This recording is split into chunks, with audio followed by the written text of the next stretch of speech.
Today's guest is Kishore Mahbubani. He is a distinguished Singaporean diplomat, an author, and a public intellectual. He has served as permanent secretary of the Ministry of Foreign Affairs. He was Singapore's ambassador to the United Nations. He was president of the UN Security Council in 2001 and 2002.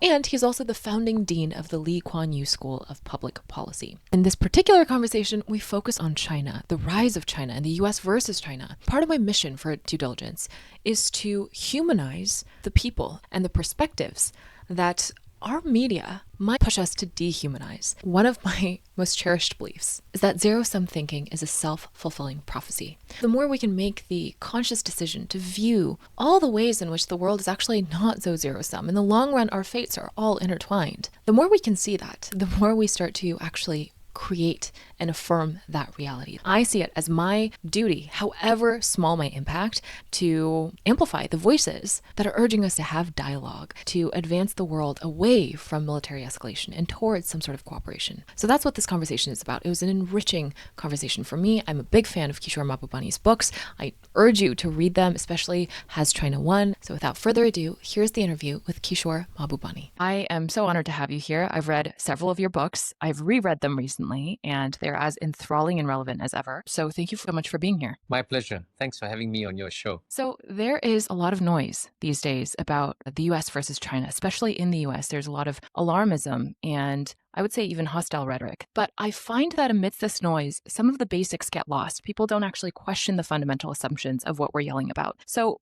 is China truly a threat to the United States? Does it have to be a zero-sum game? The paradox about the US-China relationship is that this geopolitical contest that we're witnessing every day today is both inevitable and avoidable. Now, it's inevitable because geopolitics has been around for 2,000 years or more. And there's an iron law of geopolitics which says that whenever the world's number one emerging power, which today is China, is about to overtake the world's number one power, which today is United States of America, the world's number one power always pushes down the world's number one emerging power.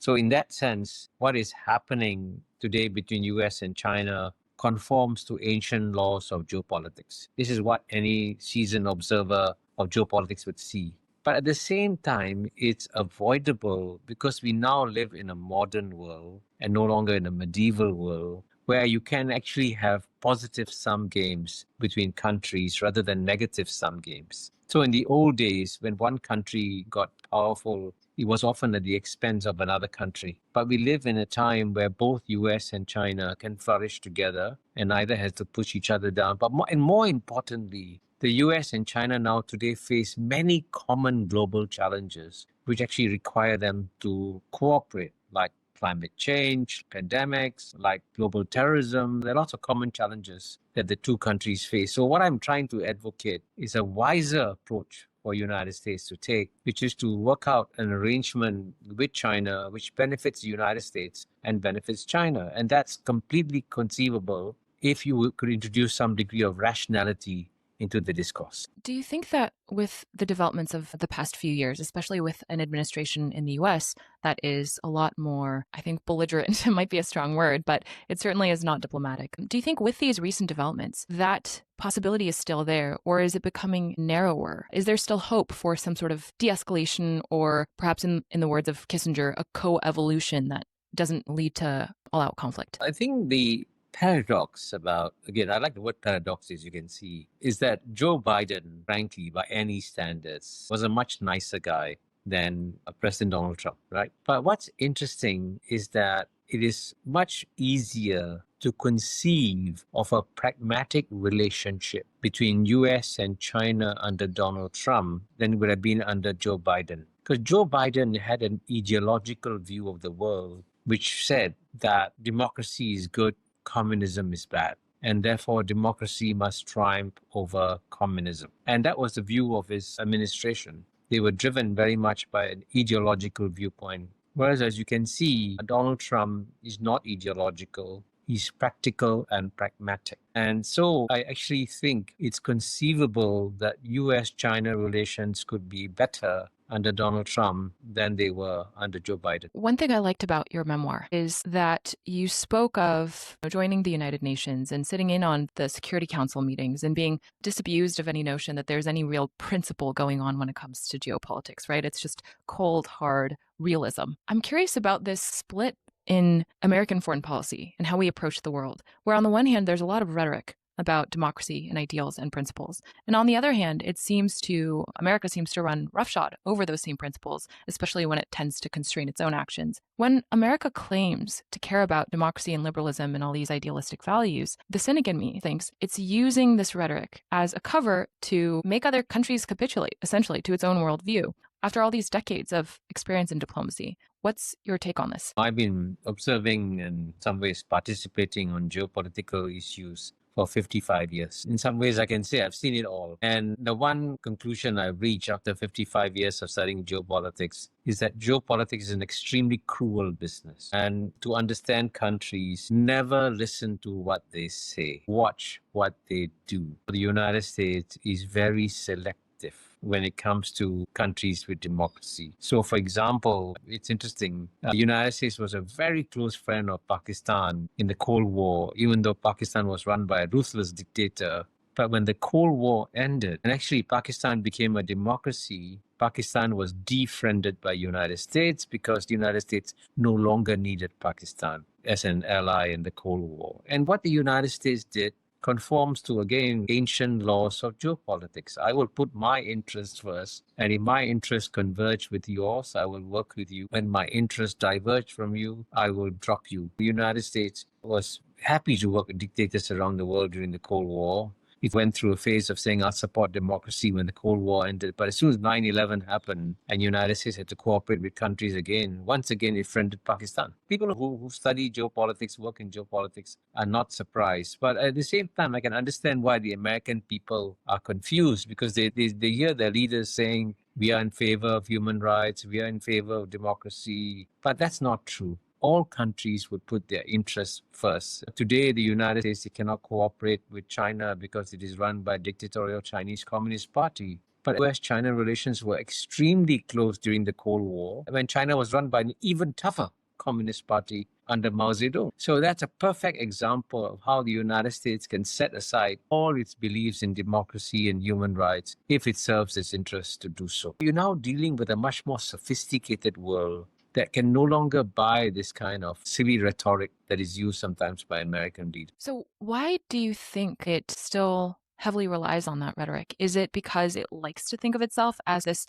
benevolent policeman of the world? Is it because it's selling that narrative to its own populace because it has to somehow persuade its people? What is the reason for using this kind of rhetoric, especially if it reeks of hypocrisy? One man who struggled with this a great deal was Henry Kissinger. Got to know him personally, and I had several one-on-one conversations with him. He knew that at the end of the day, the United States would, of course, put his interests first. And he did so when he was Secretary of State, and he's heavily criticized because he sacrificed the democratic government in Bangladesh to support the military government in Pakistan, for example. He was criticized for that. So he understands what the United States is like. So he feels that in the United States, you have to, in some ways, pay lip service to these ideals, even if you don't practice them. You have to pay lip service to this because it's very much part of the American identity, part of the American discourse. For example, no American leader would say, what's wrong with working with dictators? They'll say, oh my God, we have to hold our noses and proceed and so on and so forth, pretending that you're moral and virtuous. But again, it's important for the Americans to realize that the rest of the world has become much, much more sophisticated now. It's a different world. And the simple kind of rhetoric that we are in favor of democracy, we are in favor of human rights, it rings very hollow in the ears of many around the world. And therefore, it'd be better for the United States to join the rest of the world in speaking a more pragmatic language that reflects the reality of how the United States behave, which is sometimes it supports democracies and sometimes it supports dictatorships. One thing I've been struck by reading your books and just trying to understand the history and the diplomatic relations between the US and China over the decades is how much there's a tension between having to seem tough on the other country in order to appease your own domestic politics versus being diplomatic. There's almost like a trade-off between what's politically expedient and what's actually diplomatic and helpful for negotiations. What have you learned about how great leaders or diplomats reconcile those two, because it seems like their intention. By the way, I must emphasize also that the goal of all my writings, I'm trying to help the United States of America. I'm not anti-American. I believe that America has done some wonderful things for the world. It can continue to do wonderful things for the world. But right now, unfortunately, it is making a big mistake in launching a huge geopolitical contest against China without working out a comprehensive strategy. In the long, and that's what my book Has China Won is about. But in terms of talking about China, I think many Americans feel that they have a right to insult China. Why do they have a right to insult China? Because they feel, well, China is run by an evil communist party regime. And so by insulting China, by berating China, they're being moral and they're being good. But they should ask themselves, why is it that virtually no other country joins the United States in insulting China? Why is the United States isolating itself? I think there's somewhere, either in the Declaration of Independence or in your constitution, a statement that says United States should show a decent respect for the opinions of mankind. I think they use the word mankind. And the United States and Americans should understand that they're living in a small global village now with 8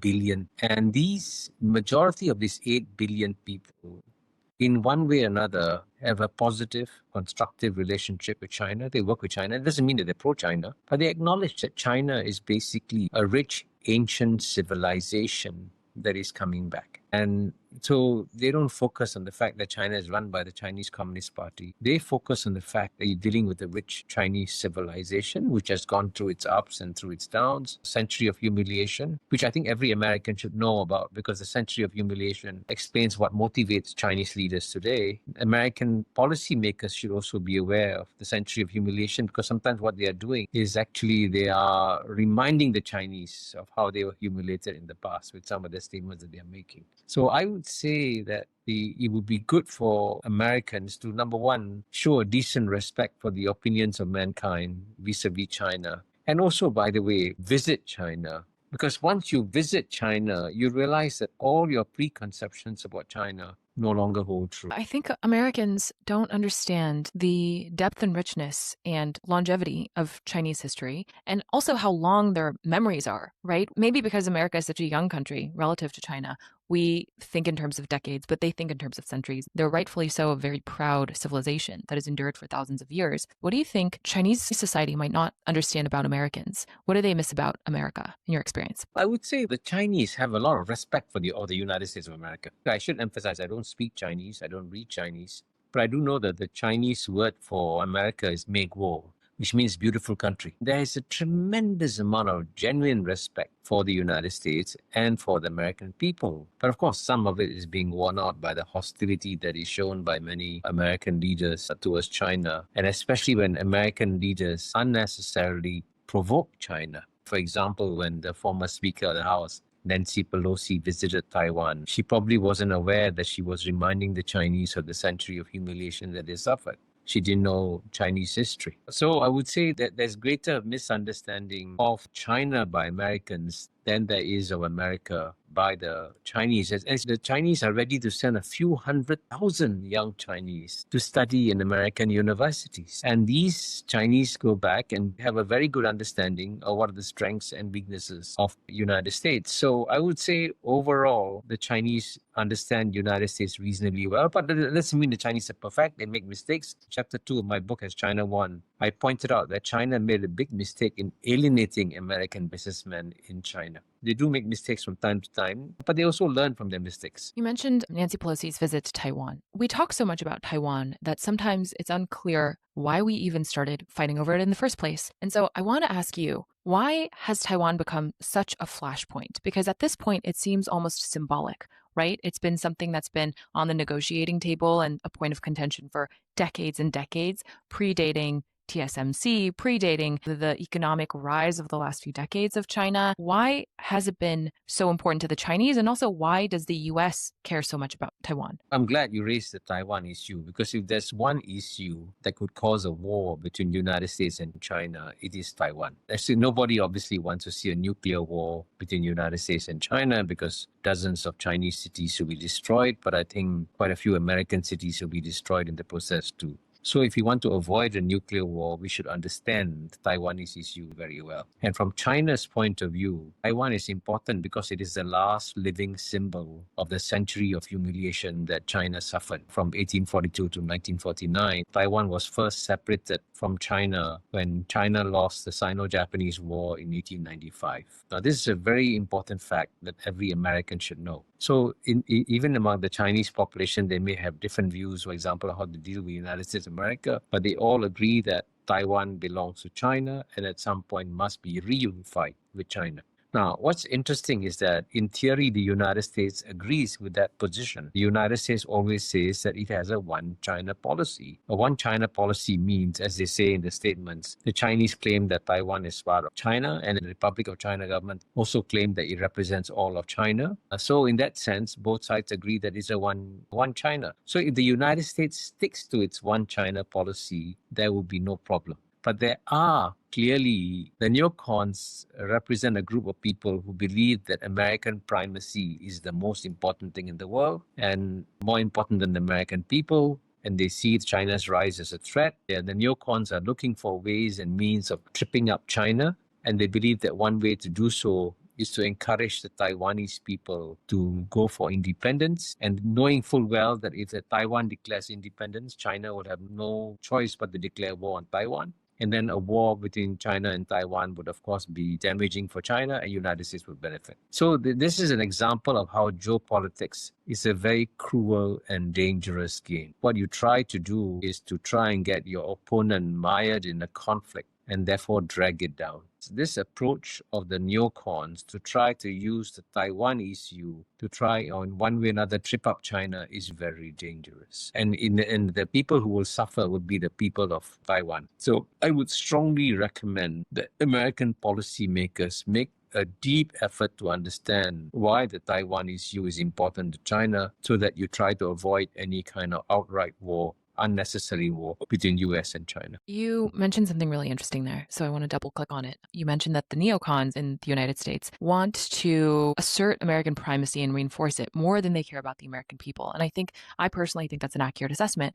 Can you say more about that? Because I think you speak really eloquently about some of the domestic issues at the heart of American society and the way that Americans can sometimes use China as a scapegoat or these other issues as distractions when it actually is supposed to be focusing on its own internal issues. Can you speak to this tension between wanting to assert dominance and as a global hegemon versus tending to domestic issues? I think in many ways, America has been let down by many of its leaders, or rather the American people have been let down by their leaders, because instead of paying attention to the needs and concerns of the American people, they have got United States involved in so many unnecessary wars that have used up American blood and treasure unnecessarily. Of course, Exhibit A is the Iraq War 2003, because as Kofi Annan said, it was an illegal war. Wars are only legal, by the way, if they're an act of self-defense or if the United Nations Security Council endorses the war.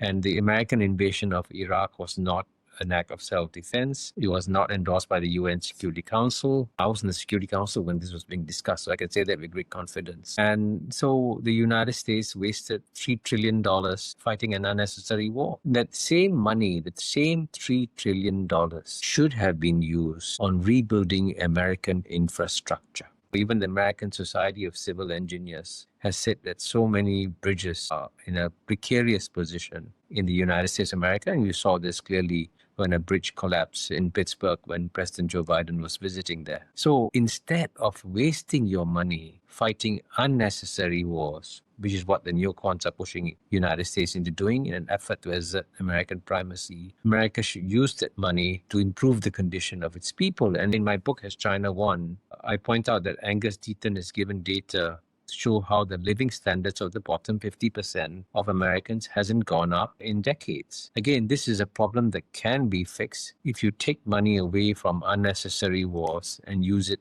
to help the American people. But of course, the situation is complicated by the fact that the United States also has unfortunately functionally become a plutocracy. And I'm not the first person to say that the United States is a plutocracy. Paul Volcker, the respected former head of the Fed, Joe Stiglitz, a Nobel laureate, Martin Wolf, a Financial Times commentator, they've all described the United States as a plutocracy. Now, to solve the problem of plutocracy is a very difficult problem. But here again, instead of focusing on primacy as being the biggest challenge to the American people, the biggest challenge to the American people is not the primacy, it's plutocracy. And you should focus your attention on your domestic challenges, because at the end of the day, as George Kennan said, the famous strategic architect for the Cold War, that it will be the spiritual vitality of the United States that determines whether or not it succeeds or fails. How would you unpack what he means by spiritual vitality? Can you say more about that? I want to read his exact words. Whether or not the United States will succeed in its contest against the Soviet Union in those days. He said, and these are exact words, it's rather a question of the degree to which the United States can create among the peoples of the world generally the impression of a country which knows what it wants, which is coping successfully with the problems of its internal life and with the responsibilities of a world power, which has a spiritual vitality capable of holding its own among the major ideological currents of the time. Now, he said that way back, I think in the 1940s or 50s. It's amazing. And he was proven to be right. At the end of the day, the United States did not defeat the Soviet Union through any kind of military war. It defeated the Soviet Union because it genuinely created a better and greater society than the Soviet Union. And so it was right for the United States to focus on creating a better and greater society for its own people. So similarly, in the contest against China today, the United States should not be trying to kneecap China, trying to pull down China. Instead, it should be focused on its own society and trying to create a greater and better society for America, and that which makes the American people happy and satisfied. And that's how we will defeat China. And similarly, by the way, the Chinese are also focused on creating a better and greater society for the Chinese people. And there's no question that the Chinese people have seen a greater improvement in their standard of living in the past 40 years. They've seen a greater improvement in the past 40 years than they have seen in the past 4,000 years of Chinese history. If you objectively look at the conditions of the American people and the Chinese people, over the last 40 years, the Chinese have experienced the best improvement that they've ever seen. And by contrast, for 50% of the American people, the bottom 50%, they've seen no improvement in the past 40 years. I am assuming that rapid rise in prosperity and growth has lent a lot of legitimacy to the CCP and to the Chinese leadership, because if I were a Chinese citizen, I would feel very grateful. I would feel a lot of faith in the social contract between me and my government if that's the rise in living standards I saw around me and in my own life. But I'm also curious, is there a tension between that kind of national pride, that legitimacy that the party gains from delivering these improved living standards for its people, versus the maybe propensity of people when they become wealthier and when they see how the rest of the world is living to agitate for more freedom? Or do you see that as not necessarily being part of the DNA of Chinese culture to care so much about individual liberty, anytime soon? I was a student of philosophy, and freedom is a very complex term that is often used in black and white ways. And I saw the complete lack of freedom when I went to the Soviet Union, 1976, at the height of the Cold War, I guess. When you went there, people were genuinely afraid, and there was tremendous scarcity. You went to the biggest department store and you hardly saw any products in there. There were less products in a big department store than in a 7-Eleven store in the United States. And equally importantly, not one Soviet citizen was ever allowed to travel overseas as a tourist, because they were afraid if a Soviet citizen traveled overseas, they would immediately defect and leave the Soviet Union, because the Soviet Union, in their views, was a gulag. What's happened is that American scholars assume that since the Soviet Union was run by a Communist Party, and China is run by a Communist Party, the Chinese people will have the same level of freedom as the old Soviet Union did. But that's not true, because to give one just simple, direct example, the Soviet Union didn't allow single Soviet tourists to leave the Soviet Union. In the year 2019, before COVID, China allowed 139 million people to leave China freely. And you know what? 139 million Chinese returned to China freely. So they are voting with their feet to indicate whether or not they want to live in China or not live in China. And today, any Chinese can leave China if they wish. So when Americans say that Chinese people have no freedom, they may not have some political and civic freedoms in the way that the American people do. But in terms of freedom in the more critical and more important aspects of life, They have, for example, the freedom to live. Life expectancy in China has gone up dramatically, and infant mortality has gone down dramatically. And in the past, the Chinese people wouldn't have enough to eat. Now they're being well fed. So that's a freedom too. As in my memoirs, I describe how I grew up in a poor family, in a poor third world society, which is what Singapore was then. So I was put in a special feeding program because I was undernourished. I lived in a house without a flush toilet.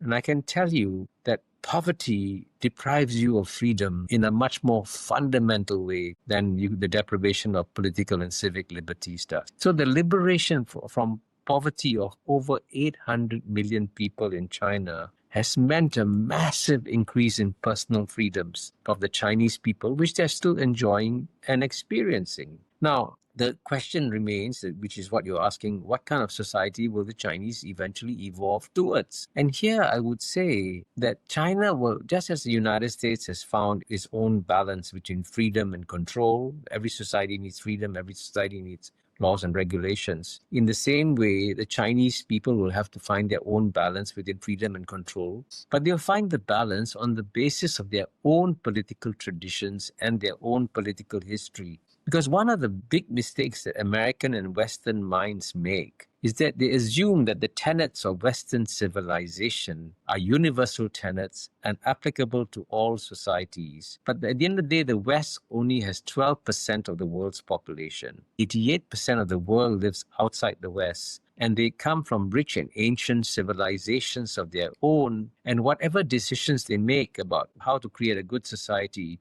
they will not become carbon copies of the West. They will resurrect the wisdom of their own civilizations. And that's what China will do. I think every system has its trade-offs, right? And I think sometimes it can be hard for Western minds to conceive of that because we're practically raised on this narrative of the exceptionalism of our specific values. But every system has trade-offs. And I think Singapore also is a great example of that. I don't know that it would have developed at the rate that it did if it purely tried to mimic this wholesale sort of Western or American model. So just to elaborate on this question of democracy, I am curious what you think about the tension between democracy and long-term thinking, because one of the strengths to me as an American citizen of the Chinese model seems to be its massive efficiency and productivity towards long-term goals in a way that we don't have here, because every few years we elect somebody else into office and they try to dismantle the progress of whoever was most recently in office.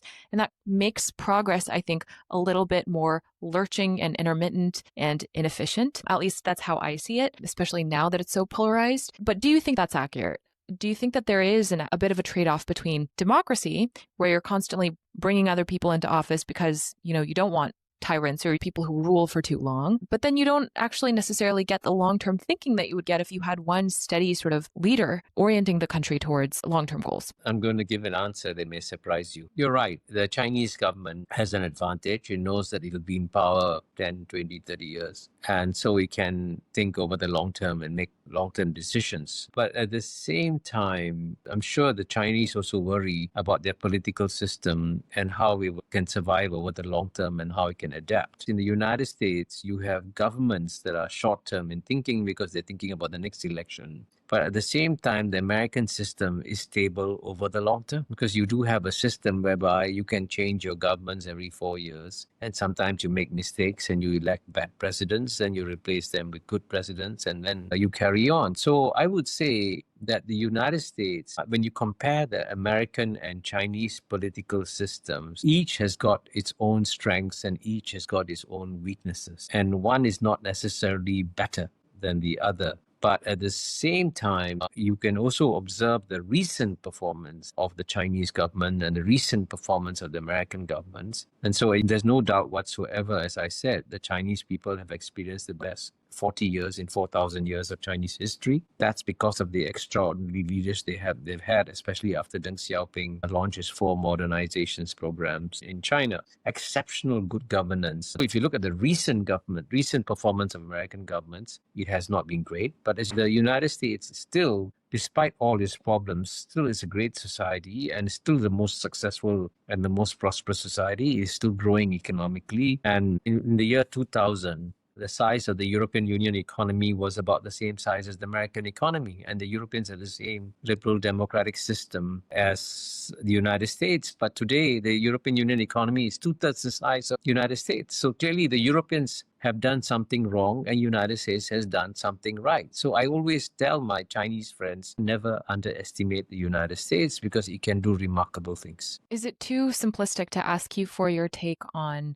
who will succeed, so to speak, in this US versus China rivalry economically, technologically, militarily? Or does it just depend on way too many factors? I think if the United States carries on with its current policies of trying to kneecap China and also trying to isolate China from the rest of the world, these policies will fail. For sure. In fact, I wrote an article in Foreign Policy magazine with two other writers on how all efforts to stop China's technological development will fail. I say in my book, The Great Convergence, I quote Bill Clinton saying that, of course, America would have no problems if it's going to be the number one power forever. But if you can conceive of a world in which the United States is no longer the dominant military, political, economic superpower, then surely it is in the interests of the United States to create a global rules-based order, which, he didn't say this, but he implied it, which would then constrain China. So what I'm recommending to the United States is that if you want to not have to worry about China becoming number one, don't try to stop China from becoming number one. Work with China on a common set of rules that will constrain China and make China a power you can live with if you ever become number two. But I think the likelihood of America becoming number two power in the world is about 90%, right? It could happen in 10 to 15 years. So why not prepare realistically for that world by creating a set of policies which are recommended by Bill Clinton, which are in American interests and in Chinese interests over the long term? So hopefully what I'm telling the United States and American people is there is a wiser course of action to take vis-a-vis China. And by the way, people like Henry Kissinger, I think, were comfortable with the approach I was recommending, that this will be a win-win outcome for United States and China.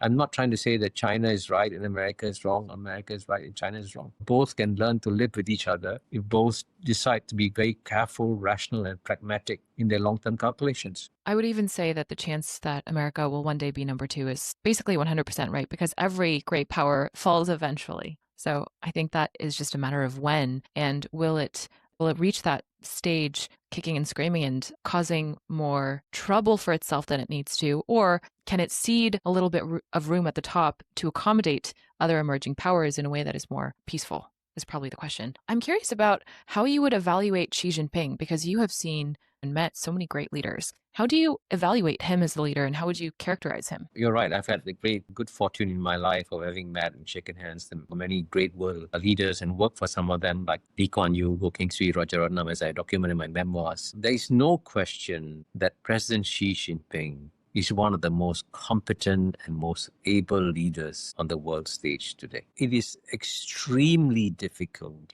to run a big country like China. Extremely difficult, 1.4 billion people. So to keep this country growing and prospering and at the same time remaining peaceful and stable is a massive task. It requires extraordinary abilities. And there's no question that China is stable, peaceful, and growing, right? The Chinese people haven't fought a war in 46 years now. Remarkable. So all this requires extraordinary leadership. And this is what President Xi has been providing to his people. Of course, he's got lots of critics and lots of detractors because no leader is perfect. From what I can tell when I go to China, the people of China are very appreciative of the fact that at a time when they're engaged in a massive geopolitical contest against the United States of America, which we have spoken about, they have a strong and capable leader. Just imagine what life would be like if they had a weak and ineffective leader at a time of a great contest. How would you describe his style vis-a-vis prior leaders of China? I think the Chinese leaders don't expect their leaders to be as open and as forthcoming as American and Western leaders are. They're not supposed to speak about their personal lives or their personal thoughts. They're supposed to focus on running the country and not engage in the kind of pandering to the public that Western politicians have to do because they want to get elected. So the political styles of Chinese leaders are by necessity different from the political styles of Western leaders because of their own culture and history. So you'll never get him engaging in a kind of bantering or a candid interview, CBS or Fox News, in the way the Western politicians do. But that's the nature of the Chinese political system. But I have no doubt that when the Chinese leaders meet among themselves and discuss China and discuss the rest of the world, they have remarkably sophisticated conversations, and they have a very subtle and nuanced view, understanding of the world. Behind that very sort of placid, predictable exterior, they're actually very rich minds, rich and sophisticated minds that understand the nature of our world. One of the things I really enjoyed about, I think it was Has China Won? I don't remember which book you touched on this in, but it was about American diplomacy versus Singaporean diplomacy and just comparing the approach to diplomacy and the state of diplomacy in different countries. And honestly, for me as a layperson, it had never occurred to me that there are different approaches to it and that there are different styles of it. And there's a different sort of investment that different countries might make in making sure the most competent diplomats rise to the top and are able to represent the countries. Can you elaborate on that a little bit and say more about what you've observed about American diplomacy and where it might improve in order to prepare us and enter this era where it's just going to be so much more important to lean on diplomacy instead of only relying on perhaps more military measures? I must tell you that when I was young, I dealt with some really good American diplomats and I learned a lot from them. So there was a time when American diplomacy, especially in the Cold War, was excellent, and American diplomats successfully convinced the rest of the world that they should support the United States in the struggle against the Soviet Union. But in recent decades, something has gone wrong with American diplomacy. And one of the most fundamental mistakes that is being made by the United States is that it is not providing means for exceptional diplomatic talent in the US government to rise to the top. And the reason why they cannot rise to the top is because the top job of any diplomat is to become an ambassador to a country. And of course, in the past, every American president would set aside a small portion of ambassadorial posts for political appointees as rewards for their contributions to campaigns. But now that practice has become far more widespread, and there are hardly any senior positions in the US government that go to career diplomats. And so if career diplomats don't see a great future for themselves, the best will leave the service and go elsewhere, and you won't get the best staying on in the American Foreign Service. And that's such a tragedy because right now, we're entering a new era of human history, marked by the end of Western domination of world history and marked by the return of Asia. So we are moving from unipolar, mono-civilizational world to a multi-civilizational, multipolar, and much more multilateral world. And this world requires better diplomacy and better diplomats. And the good thing about the Singapore system, which you referred to, is that Singapore has clearly one of the most meritocratic, if not the most meritocratic governments in the whole world. And only the best people rise to the top, and there's no political connections, there's no corruption of any kind. And so as a result of that, clearly, the quality of mind of Singapore diplomats at the top tends to be remarkably good. But now, increasingly, you find among American diplomats, they're very demoralized by the fact that their contributions are not being recognized by the American government and by the American people. But this is a problem, fortunately, that can be fixed. And if you have a good president who changes it, then clearly you can improve the morale of the American Foreign Service, which, by the way, today is very low. Where do you think we need better diplomacy in America? The remarkable thing about the United States is that you have some of your commentators, your pundits, who are incredibly articulate. They speak so well and so convincingly. Unfortunately, in multilateral organizations, and as I say in my memoirs, when you represent a small country, you have no power. So the only weapons I had as a diplomat were three weapons, which I call reason, logic, and charm.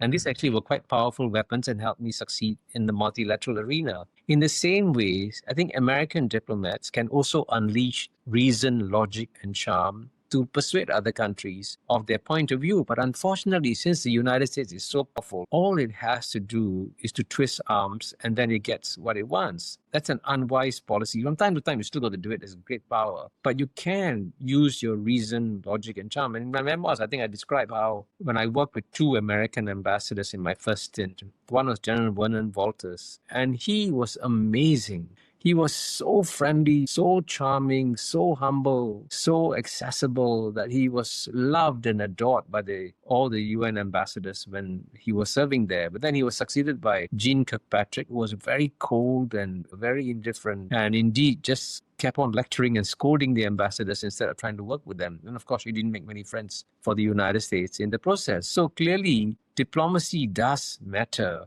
And since the United States produced some of the most articulate and thoughtful people in the world, why not deploy some of these people to multilateral organizations instead of just telling them go ahead and twist the arms of everybody? Yeah, it's going back to that Bill Clinton speech he gave at Yale, right? If you can conceive of a world where the United States will be number two, you might as well invest in the sort of multilateral institutions and infrastructure that will make that transition easier instead of harder. Yeah. To that point, how would you distinguish a good or okay diplomat from a great one? You've met great ones. You yourself have had an illustrious career as a diplomat for decades. What makes a great diplomat? A great diplomat always has someone who has a deep understanding of the longer arc of human history and how we got to where we are in the world today. So, for example, if you are an American diplomat and you're working with China, you cannot do so unless you make a deep effort to understand Chinese history and especially Chinese precepts of how to handle social and political challenges. You have to step into the Chinese world in a big way, in the same way that in the old days in the Soviet Union, you had to step into the Russian mindset. In my conversations with Henry Kissinger, his knowledge and understanding of history was incredible. And what I found remarkable about him is that even though he was not an expert on China, he could write a very thoughtful book called On China. And that's what makes great diplomats, the ones that I got to know. When they're posted to any country, they make a very powerful effort to dive into the history and culture of that country and understand it very well. So I can tell you, by the way, my 33 years in diplomacy were extremely rewarding years because I found that whenever I arrive in a new place, I had to go on a great learning journey. And there's nothing better in life than to go on a great learning journey. Yeah, I liked learning about how your aspirations when you were younger were to become a professor of philosophy, and your life took quite a different turn, a very exciting and fulfilling one, I'm sure. Has your philosophy regarding the world and how the world works evolved, and how has it evolved just through these years of experience as a diplomat? I come to realize that as a result of my study of philosophy, that some challenges in human society are eternal. For example, we were discussing earlier about freedom, right?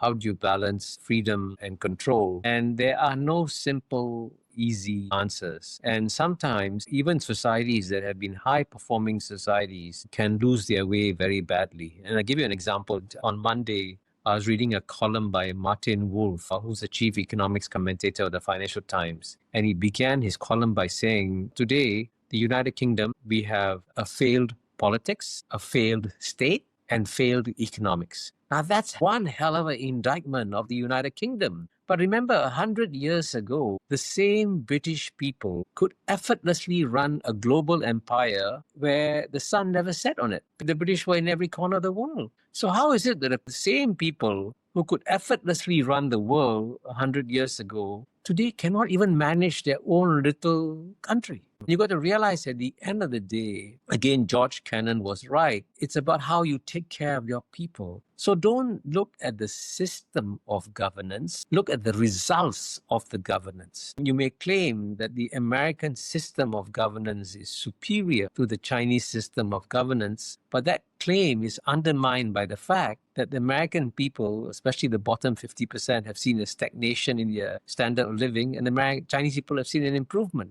So you look carefully at the results of governance, and then you begin to understand which systems of governance are the ones that work best. But of course, I must emphasize that because our societies are different, the right choice for Chinese society may not be the right choice for American society, and vice versa. The right choice for American society may not be the right choice for Chinese society. But just this simple truth is something that the Western mind cannot accept, because the Western mind thinks there's only one model for the world, which is the Western model. So the Western mind, paradoxically, has become one of the most closed minds in the world. I remember reading a book of, maybe it was interviews or quotes by Lee Kuan Yew or something along those lines. And what I admired so much about his approach as the founding father of Singapore was that he was so agnostic as to ideology, and he was so fiercely pragmatic. And he just tried things and was observing what worked and then incorporating all of that into a model that worked for Singapore instead of being driven so much by ideology. Certainly, he's a titan of 20th century history, especially in Asia. What have you learned about him that might be surprising to people who might only know of him at a high level? There's no question that Mr. Lee Kuan Yew was one of the greatest leaders I worked with. And by the way, what made Singapore exceptionally successful was that we didn't just have one great leader in Mr. Lee Kuan Yew. We had three great leaders in Lee Kuan Yew, Goh Keng Swee, and Rajaratnam. But clearly, Lee Kuan Yew was primus inter pares, no question. And the thing about Mr. Lee Kuan Yew that stood out for me, especially in our private conversations, is what an open mind he had. He was one of the best listeners because he was always eager to learn about what was happening in the rest of the world and what could Singapore learn from it. And he would look for solutions in every corner of the world. And of course, one of the things that the Singapore government believed in, and Dr. Goh Keng Swee told me this, he said, no matter what problem Singapore encounters, somebody somewhere has clearly encountered that problem before. So why don't we go and study how that society dealt with that problem successfully and then copy that solution for us? In some ways, because the United States has been exceptionally successful, Americans don't even think about the possibility of going to learn from other countries. So for example, if you want to manage a city, clearly Singapore today is much better managed than any American cities. So why not come and learn urban solutions from Singapore? And similarly, if you want to build fast trains, fast rail networks, then frankly, no country has done it better than China has. So why not go and learn from China? So this idea that you can learn things from other countries comes naturally and easily to Singaporeans because Mr. Lee Kuan Yew taught us you must always go out and learn from others. Whereas Americans believe that if it wasn't invented in America, it isn't good enough. My perhaps idealistic utopian hope is that we will avoid war, we will learn to coexist harmoniously, and we will benefit from each other's respective wisdom from these rich, different civilizations instead of seeing them as being in competition. I don't know if that is possible, but the writings and the works of people like you make me feel that it's possible. So I do really appreciate all the work that you do to urge the world towards more peace, essentially. What would you say is the legacy you hope to leave? The legacy I hope to leave is to leave behind a realistic understanding of how the world works. I share your hope that there'll be no war and that countries will learn to live in peace. But to achieve that, you must be ruthlessly realistic in your analysis and understand, for example, in the United States of America, there is a military-industrial complex, the military-industrial complex that President Eisenhower warned about, that really wants to create a market for weapons and that was pushing for the expansion of NATO. And as George Kennan said, that push for the expansion of NATO would lead to war.